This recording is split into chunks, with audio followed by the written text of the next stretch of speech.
here in Zurich HP with friends, and today's event is about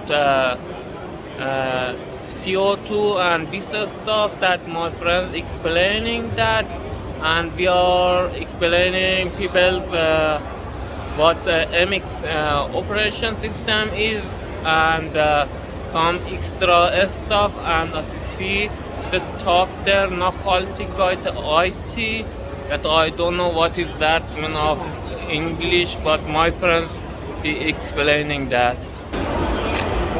My name is Mike.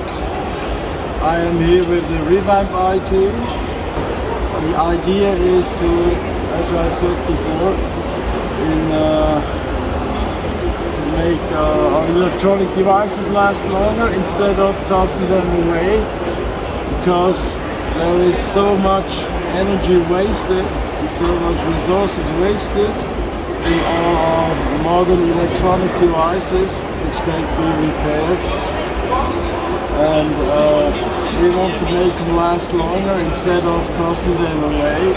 We'll give them a second life in that we revamp them, we test them, we repair them, and install Linux on it, and give it away for little money for people who otherwise couldn't afford to buy a new computer.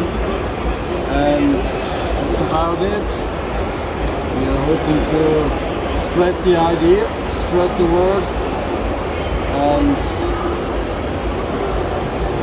try to make our beautiful world last a little bit longer.